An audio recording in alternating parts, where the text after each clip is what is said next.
Hello friends, எல்லோருக்கும் வணக்கம். Welcome to young investor channel. Actually today market updates பார்த்துருப்பீங்க. Market பார்த்தீங்கன்னா இன்றைக்கி பாசிட்டிவ் ட்ரெண்டில் தான் இருக்குது, பட் பெரிய அளவில் பாசிட்டிவ் இல்லை. நிஃப்டி பார்க்கும்போது நிஃப்டி 50 25,436 பாயிண்ட்ஸில் இருக்குது, 53 points positive. Bank Nifty 52,252 points, கிட்டத்தட்ட ஒரு 100 பாயிண்ட்ஸ் பாசிட்டிவில் இருக்குது. சென்செக்ஸ் வந்து 152 பாயிண்ட்ஸ் பாசிட்டிவில் இருந்துச்சு, 83,141 பாயிண்ட்ஸ் அந்த ரேஞ்சில் பாசிட்டிவில் இருந்துச்சு இந்த பேங்க் நிஃப்டி. நெக்ஸ்ட் பார்த்தீங்கன்னா அந்த பிஎன் கேட்ஜில் ஜெல்வர்ஸ் இப்படிங்கிற ஒரு கம்பெனி இன்னைக்கு வந்து ஐபிஓ லிஸ்ட் ஆயிருக்கு. இந்த ஐபிஓ ப்ரைஸில் வந்து பார்க்கும்போது 74% மேலே ப்ரீமியமில் லிஸ்ட் ஆயிருக்கு. நான் இப்போ பார்க்கும்போது அது 802 ரூபா சம்திங்கில் இருக்குது, பட் இன்னைக்கு அது வந்து 840 ரூபாலாம் தாண்டி போயிருக்கு அந்த ஷேரு. ஸோ இந்த பிஎன் கேட்ஜில் ஜெல்வர்ஸ் இது யாருக்கெல்லாம் அலர்ட் ஆச்சுன்னு சொல்லுங்கள்.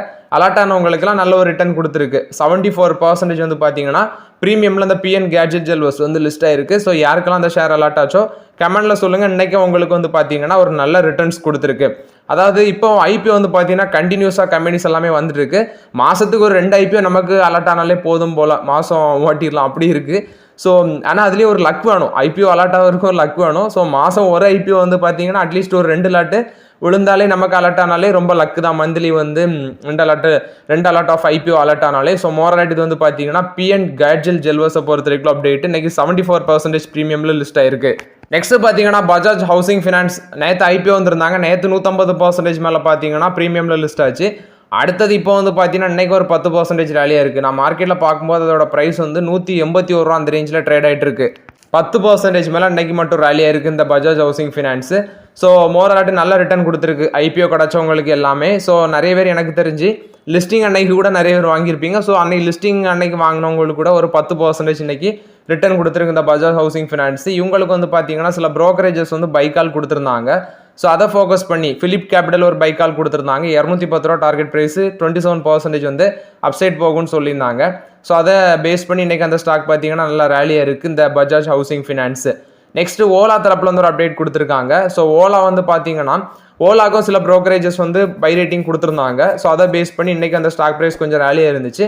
ஓலா எலக்ட்ரிக்கோட ரெவன்யூ வந்து 2.5 into அந்த ரேஞ்சில் வந்து ஃபாஸ்டராக க்ரோ ஆகும்னு சொல்கிறாங்க. வால்யூம் வந்து 5 into அந்த பேசிஸில் ஃபாஸ்டராக நெக்ஸ்ட் 3 இயர்ஸில் வந்து பார்த்தீங்கன்னா க்ரோ ஆகும் அப்படின்னு சொல்லி கோல்ட்மேன் சாக்ஸ் வந்து அப்டேட் கொடுக்குறாங்க. பட் ஓலாவில் வந்து நிறைய ரிஸ்க் இருக்குது.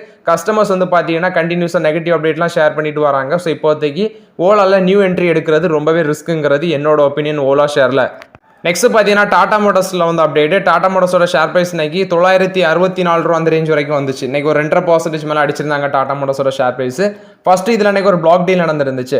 டிஎம்எல் செக்யூரிட்டிஸ் ட்ரஸ்ட் வந்து பார்த்தீங்கன்னா 1,14,97,462 ஷேர் வந்து விற்றுருந்தாங்க. ஸோ அதோட வேல்யூ 1,758 கோடி, 970 ரூபா ஆவரேஜ் ப்ரைஸ் வச்சு டாடா மோட்டர்ஸில் இன்னைக்கு இந்த பிளாக் டீல் கண்டக்ட் பண்ணியிருக்காங்க. வித்தது டிஎம்எல் செக்யூரிட்டி ட்ரஸ்ட்டு.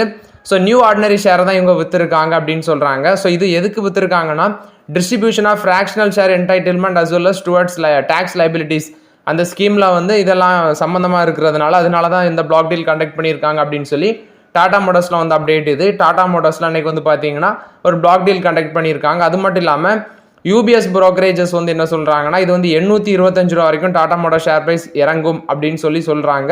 ஸோ செல் ரேட்டிங் கொடுக்குறாங்க டாடா மோட்டர்ஸ்க்கு. ஸோ நம்ம வெயிட் பண்ணி தான் பார்க்கணும். அந்த ரேஞ்சுக்கு வந்துச்சுன்னா ஒரு ஆப்பர்ச்சுனிட்டியாக கன்சிடர் பண்ணி டாடா மோட்டர்ஸ் வந்து பார்த்தீங்கன்னா கொஞ்சம் கன்சிடர் பண்ணலாம். இது வந்து டாடா மோட்டர்ஸை பொறுத்த வரைக்கும் அப்டேட்டு. நெக்ஸ்ட் பார்த்தீங்கன்னா பஜாஜ் ஹவுசிங் ஃபினான்ஸ் சம்மந்தமான அப்டேட் தான். ஆக்சுவலி இந்த ஷேர் மார்க்கெட்டில் டெபியூட்டாக லிஸ்ட் ஆகுவான்னு சொல்லுவாங்க. அன்னைக்கு லிஸ்டான அன்னைக்கு வந்து பார்த்தீங்கன்னா 1 லட்சம் கோடி மார்க்கெட் கேபிலேஷன் அட்டைன் பண்ண கம்பெனிஸ். அதில் வந்து பார்க்கும்போது 2021 லிஸ்டான பேடிஎம், நைகா, ஜொமேட்டோ இவங்கெல்லாம் பார்த்தீங்கன்னா அந்த 1 lakh crore மார்க்கெட் கேபிலேஷனை டெபியூட்டில், அதாவது மார்க்கெட்டில் லிஸ்டான அன்னைக்கு வந்து அட்டைன் பண்ணியிருக்காங்க மார்க்கெட் கேபிடலைசேஷன். இப்போ அதுக்கு அடுத்தபடியாட்டு பார்த்தீங்கன்னா பஜாஜ் ஹவுசிங் ஃபினான்ஸும் அந்த 1 லட்சம் கோடி மார்க்கெட் வேல்யூ வந்து அட்டைன் பண்ணியிருக்காங்க அப்படின்னு சொல்கிறாங்க. இது வந்து 4th கம்பெனி லிஸ்டிங் அன்னைக்கு வந்து 1 லட்சம் கோடி மார்க்கெட் கேபிடலைசேஷனை அட்டைன் பண்ணுறது. இது பஜாஜ் ஹவுசிங் ஃபினான்ஸோட மார்க்கெட் கேபிடலைசேஷன் இன்னைக்கு எடுத்து பார்க்கும்போது 1,49,000 கோடிக்கு மேலே இருக்குது. ஸோ மோராட் இது வந்து பஜாஜ் ஹவுசிங் ஃபினான்ஸை பொறுத்த வரைக்கும் அப்டேட்டு. நெக்ஸ்ட் வந்து பார்த்தீங்கன்னா அந்த ஆர்விஎன்எல் ஷேர். ஆக்சுவலி இது ஒரு ரயில்வே பேஸ்ட் இன்ஃப்ராஸ்ட்ரக்சர் கம்பெனி. இந்த கம்பெனி நம்ம கண்டினியூஸாக வந்து பார்த்தீங்கன்னா என்னோட வாட்ச் லிஸ்ட்டில் இருக்குது. இந்த ஷேர் வந்து இன்னைக்கு 2.5% மேலே அடிச்சிருந்தாங்க. 530 ரூபா வரைக்கும் வந்துச்சு இந்த ஷேரு. ஸோ அந்த ஷேரில் கவனிக்க வேண்டியது வந்து பார்த்தீங்கன்னா இன்னும் வந்து ஓவர் வேல்யூட தான் இருக்குது. கொஞ்சம் இறங்கணும் இந்த ஷேர் ப்ரைஸு. 500 கட் பண்ணி கீழே வரணும். அட்லீஸ்ட் ஒரு 450 வந்தால் தான் இந்த ஷேரில் வந்து ஸ்லோவாக கன்சிடர் பண்ணலாம் அப்படிங்கிற ஒரு ஐடியாவுக்கு நம்ம வர முடியும். இப்போ வரைக்கும் பார்த்தீங்கன்னா அந்த ஆர்விஎன்எல் ஷேர் கொஞ்சம் ஓவர் வேல்யூடாக தான் இருக்குது. ஸோ வெயிட் பண்ணலாம். ஆர்விஎன்எல் ஷேரில் இந்த ஷேர் வந்து ஒரு ரெக்கார்ட் ஹைலேருந்து ஒரு 18% இறங்கியிருக்கு. இன்னும் இறங்கணும். அப்போ தான் நமக்கான ஆப்பர்ச்சுனிட்டி இந்த ஷேரில் வரும். ஒரு லாங் டேர்முக்கு நல்ல வேல்யூ உள்ள ஸ்டாக் தான் அந்த ஆர்விஎன்எல். ஆர்டர் புக்கே 84,000 கோடிக்கு மேலே இருக்குது. ஸோ வெயிட் பண்ணலாம் ஆப்பர்ச்சுனிட்டிஸுக்கு. இது வந்து ஆர்விஎன்எல்ல பொறுத்த வரைக்கும் அப்டேட்டு. நெக்ஸ்ட் பார்த்தீங்கன்னா எஸ் பேங்க் 23.44 ருபீஸ் அந்த ரேஞ்சில் ட்ரேட் ஆகிட்டு இருக்கு இன்னைக்கு. ஸோ அந்த ஷேர் வந்து ஒரு ஃப்ளாட் நெகட்டிவ்ல இருந்தாங்க. இந்த கம்பெனியில் ஒரு அப்டேட் கொடுத்துருக்காங்க. ஆனந்த் ரெட்டி என்ன சொல்கிறாங்கன்னா இந்த ஷேர் வந்து 31 ரூபா வரைக்கும் போக வாய்ப்புகள் இருக்குது. 32% வந்து பார்த்தீங்கன்னா அந்த ட்ரெண்ட்லேருந்து ஒரு அப்சைட் போக வாய்ப்பு இருக்குது அப்படின்னு சொல்லி எஸ் பேங்க்குக்கு ஆனந்த் ரெட்டி ஒரு அப்டேட் கொடுக்குறாங்க. ஸோ எஸ் பேங்க் வந்து ரீசெண்டாட்டு கடைசியாட்டு நான் கன்சிடர் பண்ணது 22 ரூபா அந்த ரேஞ்சில் கன்சிடர் பண்ணேன். பட் பெரிய அளவில் பார்த்தீங்கன்னா எஸ் பேங்க் இன்னும் வரைக்கும் பெர்ஃபார்மன்ஸ் கொடுக்கல. ஸோ அப்படியே தான் இருக்கிறாங்க. ஸோ வெயிட் பண்ணலாம். இவங்க சொல்கிற மாதிரி 30 ரூபா தாண்டுதா அப்படின்னு சொல்லி எஸ் பேங்க்கில் நம்ம வெயிட் பண்ணி தான் பார்க்கணும். இது வந்து எஸ் பேங்கை பொறுத்த வரைக்கும் அப்டேட்டு. நெக்ஸ்ட் வந்து பார்த்தீங்கன்னா ஹிந்துஸ்தான் ஏரோநாட்டிக்ஸ் லிமிடெட் இன்னைக்கு வந்து ஸ்டாக் வந்து 2% மேலே அடிச்சிருந்தாங்க. 4463 ரூபா அந்த ரேஞ்சில் ட்ரேட் ஆகிட்டு இருந்துச்சு. பட் இதெல்லாமே ஓவர் வேல்யூட் ஸ்டாக். இப்போதைக்கு நம்ம உள்ள கை வைக்க முடியாது. இப்போ வந்து பார்த்தீங்கன்னா இவங்களோட இன்டர்நேஷனல் பார்ட்னர்ஷிப் லெவலில் ஒரு பாசிட்டிவ் அப்டேட் வந்திருக்கு. ஹிந்துஸ்தான் ஏரோநாட்டிக்ஸ் லிமிடெட் கூட வந்து நைஜீரியன் வந்து பார்த்தீங்கன்னா ஒரு பர்ச்சேஸ் பண்ணுறாங்க. ஒரு லைட் காம்பேக்ட் ஹெலிகாப்டர்ஸில் ஃபஸ்ட்டு வந்து ஒரு 4 லைட் காம்பேக்ட் ஹெலிகாப்டர்ஸில் ஒரு 4 ஹெலிகாப்டர் வாங்குறாங்க. ஸோ அதை வந்து ஹிந்துஸ்தான் ஏரோநாட்டிக்ஸ் லிமிடெட்ல தான் வாங்குறாங்க. ஸோ இது வந்து அவங்களோட இன்டர்நேஷனல் டிஃபென்ஸ் பார்ட்னர்ஷிப்பில் வந்து ஒரு நல்ல மைல் ஸ்டோனாக இருக்குது. ஸோ மோராட் இது வந்து பார்த்தீங்கன்னா நைஜீரியா தான் இதுக்கு நைஜீரியா கண்ட்ரி தான் வாங்குறாங்க. ஸோ இது வந்து ஹிந்துஸ்தான் ஏரோநாட்டிக்ஸ் லிமிடெட்டை பொறுத்த வரைக்கும் ஒரு பாசிட்டிவ் அப்டேட்டாக இருக்குது. பட் இப்போதைக்கு இந்த செக்டார் ஸ்டாக் ஹெச்ஏலோ கொச்சின் ஷிப்பியோட மேசகாண்டாக்கோ இப்போதைக்கு நமக்கு ஆப்பர்ச்சுனிட்டி இல்லை. ஸோ அதில் வந்து யாருமே இப்போதைக்கு கை வச்சு மாட்டிக்காதீங்க. ஸோ அது வந்து ரொம்பவே ஓவர் வேல்யூடாக இருக்குது அந்த ஸ்டாக் எல்லாமே. நெக்ஸ்ட் பார்த்தீங்கன்னா மகாநகர் கேஸ் இன்னைக்கு இந்த ஸ்டாக் வந்து ஒரு 7% மேலே பாசிட்டிவ்ல போயிருக்கு. ஆக்சுவலி 1943 ரூபா வரைக்கும் போனது. அதுக்கப்புறம் பார்த்தீங்கன்னா ஒரு 4.5%, 1911 அந்த ரேஞ்சில் ட்ரேட் ஆகிட்டு இருக்கு இந்த ஷேர்.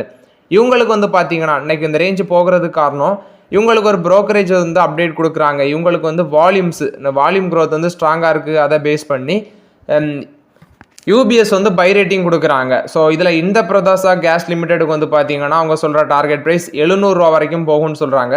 இந்த இந்திரபிரதாசா கேஸ் லிமிடெட் வந்து இன்னைக்கு 570 ரூபா வரைக்கும் போனது. செப்டம்பர் 2ஆம் தேதி அவங்களோட ரெக்கார்ட் ஹை வந்து 570 ரூபா வரைக்கும் போச்சு. இன்னைக்கு வந்து ஒரு 559 ரூபா அந்த ரேஞ்சில் சுற்றிட்டு இருந்துச்சு. இதுவும் இன்னைக்கு வந்து ஒரு 6% மேலே ரேலி இருந்துச்சு. இவங்களுக்கு 700 ரூபா டார்கெட் ப்ரைஸ் சொல்கிறாங்க யூபிஎஸ்.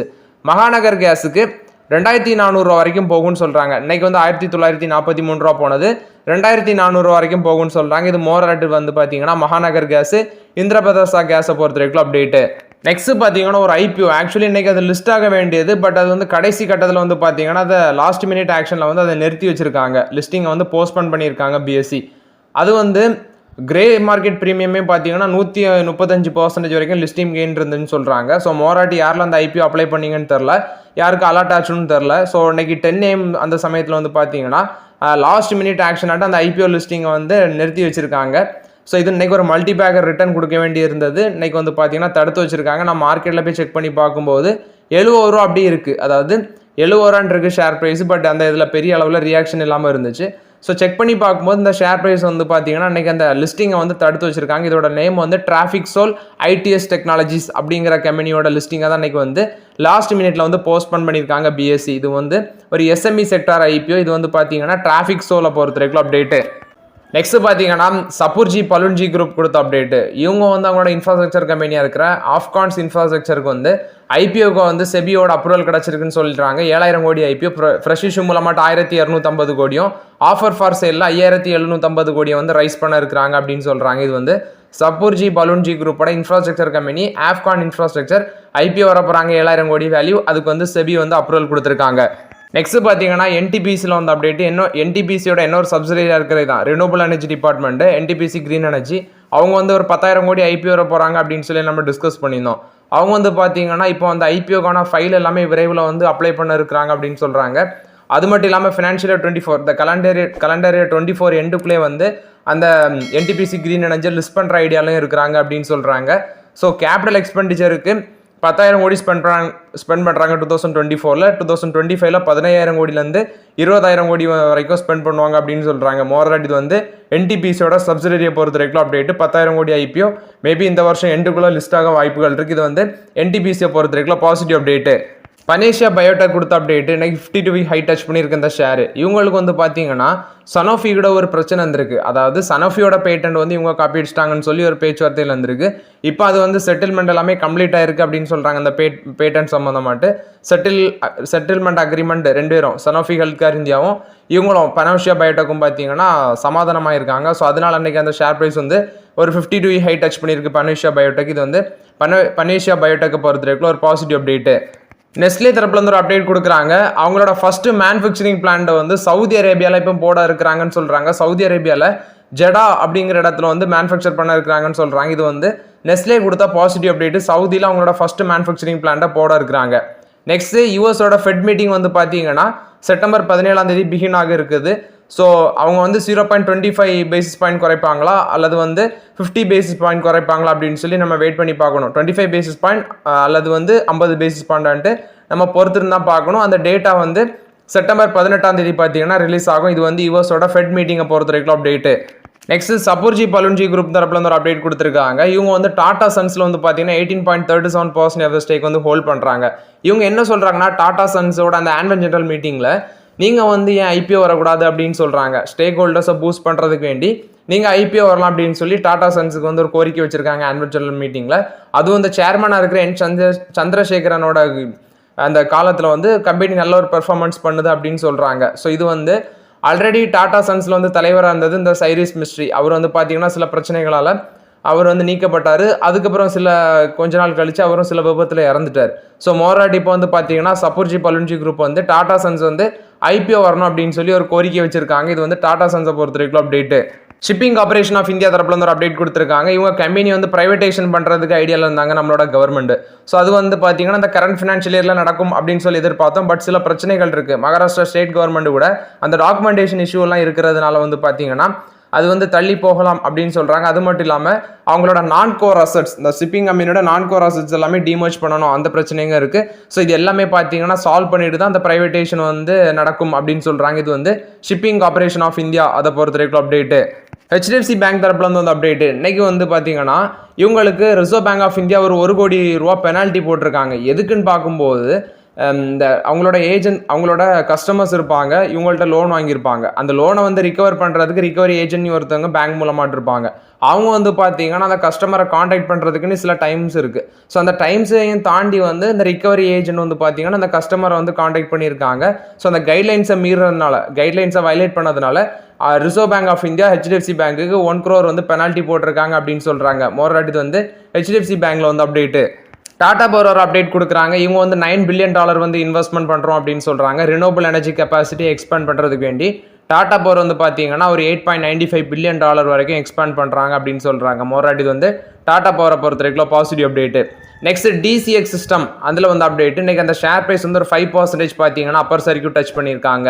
இவங்களோட சப்சிடரி வந்து ஒரு இண்டஸ்ட்ரியல் லைசன்ஸுக்கு வந்து இவங்களுக்கு கிடச்சிருக்கு. இவங்களோட சப்சிடரியாக இருக்கிற கொச்சின் ஸ்பெஷல் எக்கனாமிக் ஜோனுக்கு வந்து ஒரு இண்டஸ்ட்ரியல் லைசன்ஸ் கிடச்சிருக்கு. Manufacture and test microwave sub modules இது இந்த செக்மெண்ட்டில் டிஃபென்ஸ் எலக்ட்ரானிக் எக்யூப்மெண்ட் மேனுஃபேக்சர் பண்ணுறதுக்கு இவங்களுக்கு லைசன்ஸ் கிடச்சிருக்கு DCS சிஸ்டத்தோட சப்சிடரிக்கு. ஸோ அதை பேஸ் பண்ணி தான் பார்த்தீங்கன்னா இன்னைக்கு இந்த DCS சிஸ்டம் ஒரு 5% அப்பர் சர்க்கியூட் அடிச்சிருக்கு. இந்த லைசன்ஸ் வந்து 15 இயர்ஸ்க்கு வேல்யூட் இந்த டிஃபென்ஸ் செக்டர் மேனுஃபேக்சரிங் அப்படின்னு சொல்கிறாங்க. இது வந்து DCX சிஸ்டத்தை பொறுத்த வரைக்கும் பாசிட்டிவ் அப்டேட்டு.